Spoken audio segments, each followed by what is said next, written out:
Hello बच्चों, आज फिर मोटिवेशनल वीडियो पार्ट 3 लेकर आपके साथ हाजिर हुआ हूँ। तो आज पहले बात करते हैं भारतवर्ष की। तो इस अलौकिक सौंदर्य और पवित्रता के प्रतीक हमारे भारतवर्ष को नमन करता हूँ। इस कोटा और संपूर्ण हरवृत्ति की देदीप्यमान प्रतिष्ठा और उसमें निहित आप लोगों की शिक्षा के प्रति निष्ठा को नमन करता हूँ।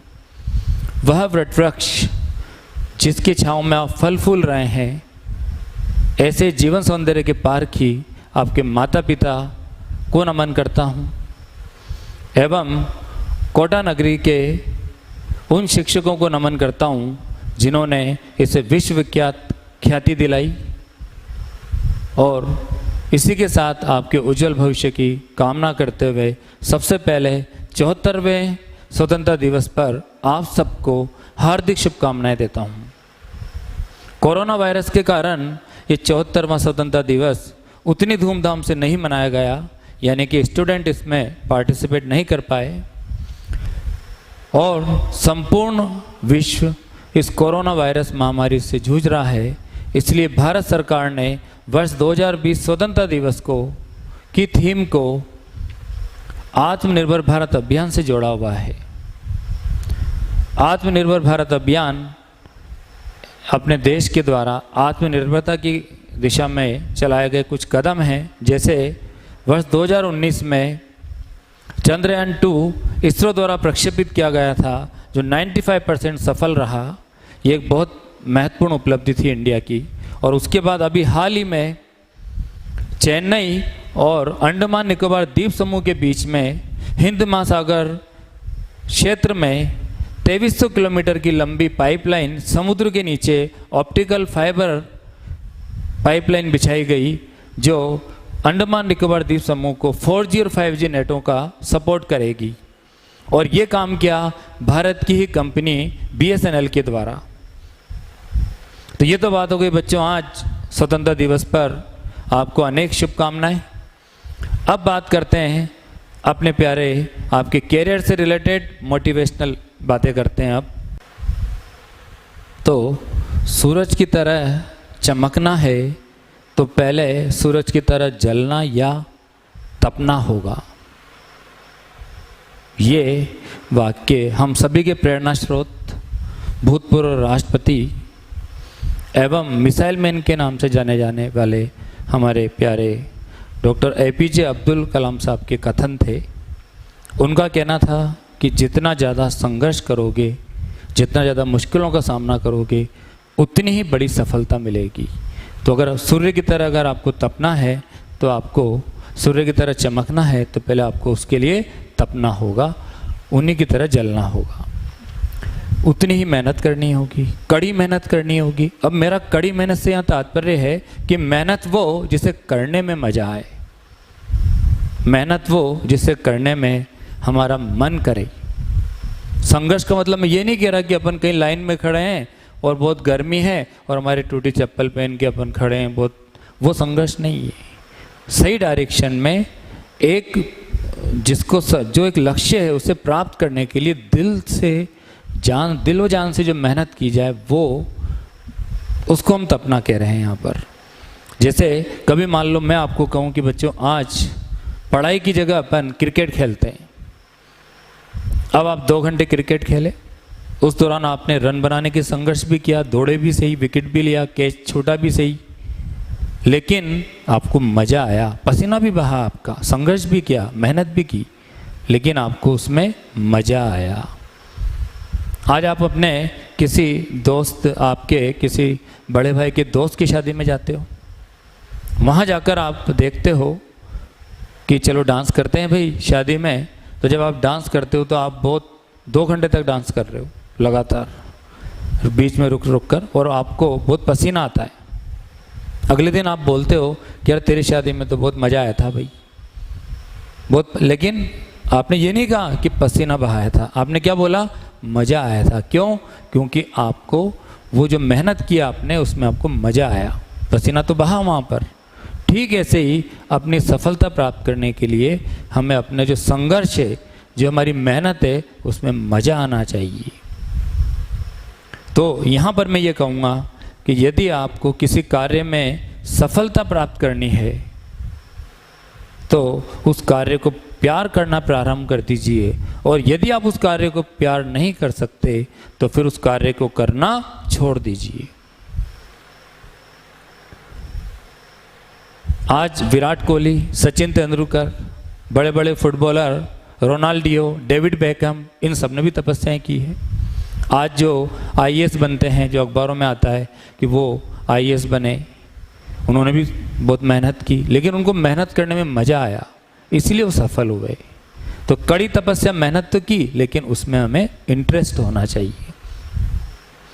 तो पहला, हम जो भी काम करें उसमें हमारा इंटरेस्ट हो। आज हम मैथ्स पढ़ें तो सवालों को करने में मज़ा आए, हम करते जाएं सॉल्व, मेहनत करते जाएं, ताकि हम सफलता की ओर प्रशस्त आगे बढ़ें।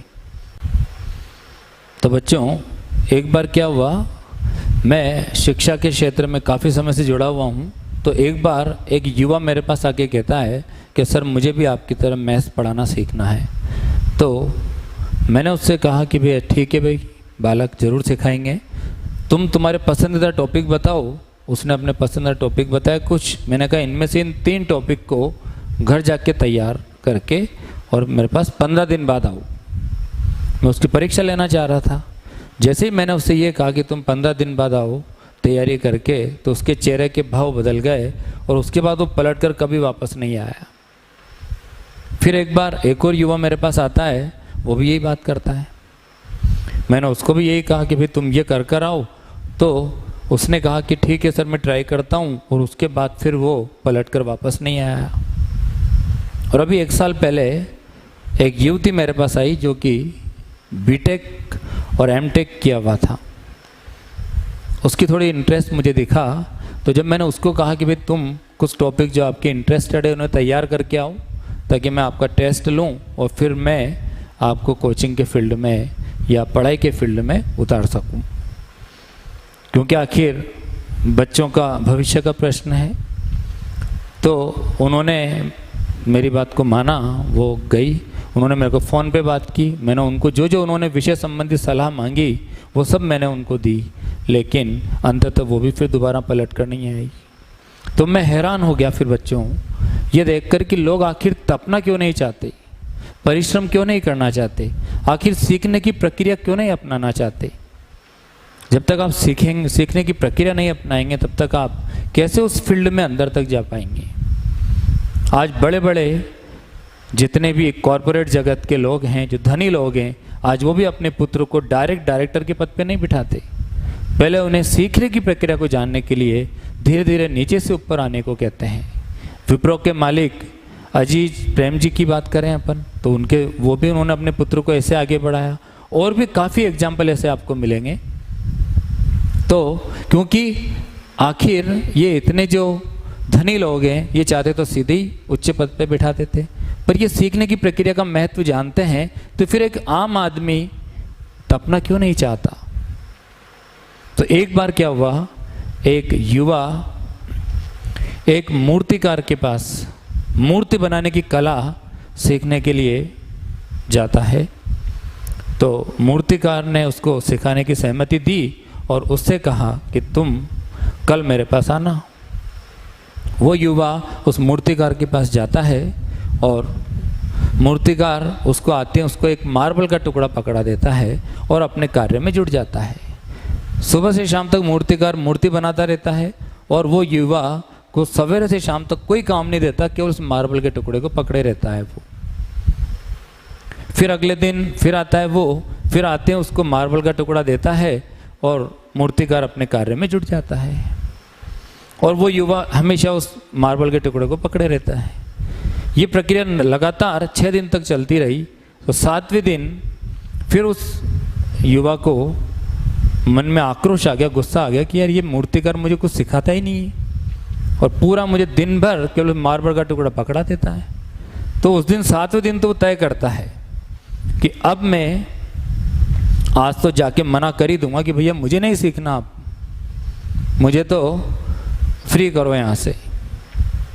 तो जब वो 7वें दिन जब जाता है, गुस्से में तो होता ही है, तो आते ही मूर्तिकार उसको फिर कहता है कि लो भाई मार्बल का टुकड़ा पकड़ो, तो जब वो ये कहने, जब उसने मार्बल का टुकड़ा दिया उससे जस्ट पहले उसकी इच्छा थी ये कहने की उस युवा की कि अब मुझे नहीं करना, लेकिन जैसे उन्होंने मार्बल का टुकड़ा पकड़ाया तो उस युवा ने उस टुकड़े को जैसे हाथ में लिया उसके मुंह से अचानक निकला, कह रही ये तो मार्बल नहीं है, ये मार्बल का टुकड़ा नहीं है।